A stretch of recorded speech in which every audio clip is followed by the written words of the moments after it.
নমস্কার বন্ধুরা, new gardening চ্যানেলে স্বাগত। এই ভিডিওটা সম্পূর্ণ দেখার পরে গুটি কলম বিষয় নিয়ে আপনারা গুরুত্বপূর্ণ তথ্য পেয়ে যাবেন। চলুন বন্ধুরা, ভিডিওটা শুরু করা যাক।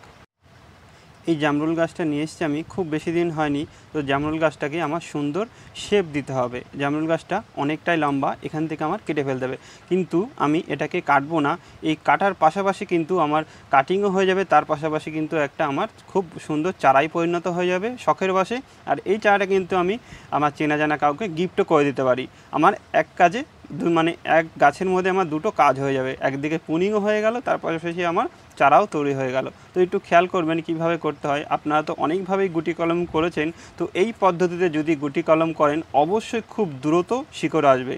তো আপনারা যেখানে গুটি কলমটি করবেন একটু খেয়াল রাখবেন, যেখানে গিট আছে, গাছের তো প্রত্যেকটা জায়গায় গিট থাকে, ঠিক গিটের নিচ দিয়ে এরকম রিং আকৃতি করে কাট লাগিয়ে দিতে হবে। খুব সুন্দর করে কাট লাগিয়ে একটু প্রেশার দিয়ে ঠিক তার থেকে হাফ ইঞ্চি নিচে আবার আর একটা কাট করে দিতে হবে। এরকম প্রেশার দিয়ে কাটতে হবে যাতে একদম যে কাঠ আছে সেই কাঠে টাচ হয়ে যায়। তারপর সুন্দরভাবে ছালটা ছাড়িয়ে দিতে হবে। এই জিনিসটা খুব গুরুত্বপূর্ণভাবে করতে হবে, না হলে কিন্তু ছাল যদি থেকে যায় তাহলে কিন্তু আপনার গাছে শিকড় তৈরি হবে না।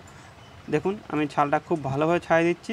আর এই ধরনের ভিডিও দেখার জন্য অবশ্যই নিউ গার্ডেনিং চ্যানেলটাকে ফলো করবেন। আপনারা গুটি কলম বিষয় নিয়ে আরও বিভিন্ন রকমের নিত্য নতুন বিষয় নিয়ে কিন্তু চ্যানেলে ভিডিও পেয়ে যাবেন, আর চ্যানেলটির পাশে থাকার জন্য অনুরোধ রইল। দেখুন আমি খুব ভালোভাবে ছালটাকে ছাড়িয়ে দেবো। এই ধরনের গুটি কলম পদ্ধতি সব গাছেই আপনারা করতে পারেন, কিন্তু আম গাছের ক্ষেত্রে একটু সময় নেয় শিকড় আসতে। দেখুন আমি এখানে এই জায়গাটা খুব ঠিক গিটের নিচ দিয়ে আমি দেখাচ্ছি, ঠিক গিটের নিচ দিয়ে আমি রিং আকৃতি করে সুন্দরভাবে ছাড়িয়ে দিয়েছি। এবার আমি এটাকে খুব ভালোভাবে ছালটা ঘষে দেবো চাকু দিয়ে। না হলে কী হবে, যদি একটুখানি ছালের অংশ থেকে যায় কিন্তু গাছ আবার ওটাকে নিচের থেকে ছালটা জয়েন করে দেবে, তাহলে কিন্তু হবে না। এবার মাটির বিষয়টা আপনাদের বলে রাখি। মাটির বিষয়টা হচ্ছে খুব পরিষ্কার মাটি নেবেন, তার মধ্যে আপনি যদি এঁটেল মাটি হয় একটু বেশি পরিমাণে গোবরের সার মিশাবেন, আর যদি বেলে দোআঁশ মাটি হয় গোবরের সার কম দেবেন, আর তার মধ্যে ফসফেট একটু মিশিয়ে দেবেন। আর মাটিটা তৈরি করবেন যেন খুব মানে নরম না হয়, এরকম লাগানো সত্ত্বেও যেন খুব সুন্দর সেট হয়ে যায়, তাহলে কী হবে। আর যদি নরম করে ফেলেন মাটিটা পড়ে যাবে, খুব আপনার ডিস্টার্ব হবে গুটি কলমটা করতে। যেমন আমরা আটা মাখাই ঠিক সেরকম না, একদম নরম না একদম শক্ত, ঠিক এইভাবে আপনাকে মাটিটা তৈরি করতে হবে। আবার যদি বেশি করে মাটির মধ্যে গোবরের সার মিশিয়ে দেন সেই ক্ষেত্রে কিন্তু মাটির আঠার পরিমাণ কম হয়ে যাবে, সেই ক্ষেত্রে কিন্তু আপনার গুটি কলম বাঁধতে অসুবিধা হবে। এমন পরিমাণে রাখতে হবে যে মাটির আঠাটা যেন ঠিকঠাক থাকে।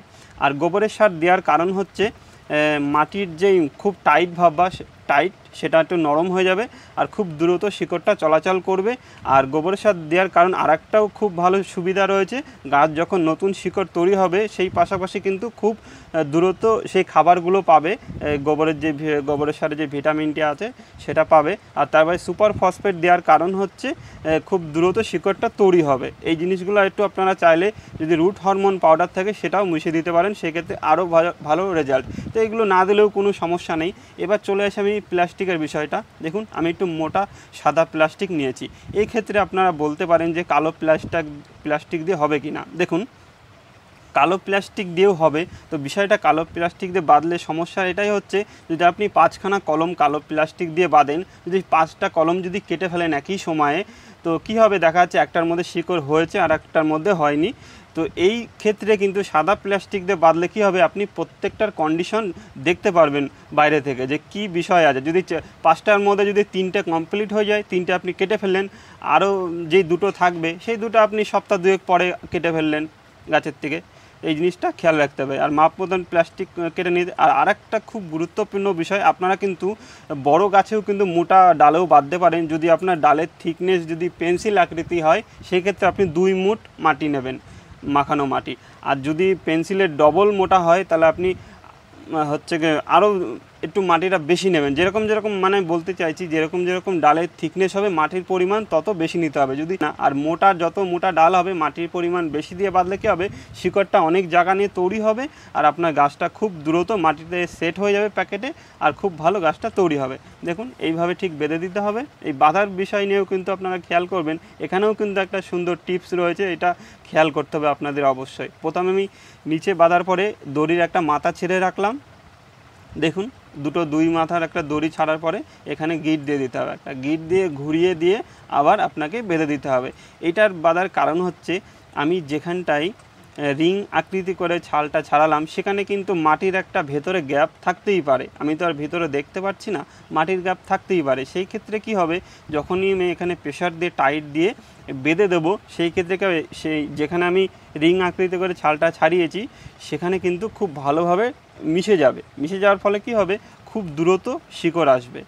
এই জিনিসগুলো কিন্তু খুব গুরুত্বপূর্ণ। তো আপনারা এই বর্ষার সময় কিন্তু এই ধরনের কলম খুব সাকসেস, খুব দ্রুত হয়ে যায়, 1 মাসের মধ্যেই মোটামুটি শিকড় চলে আসে। যত রকমের লেবুর ভ্যারাইটি আছে প্রত্যেক লেবুর ভ্যারাইটিতে গুটি কলম করবেন। তো আপনার চেনা জানা কারোর বাড়িতে ভালো থাকলে সেখানেও গুটি বাঁধবেন। ভালো থাকবেন, আপনার দিনটি শুভ হোক।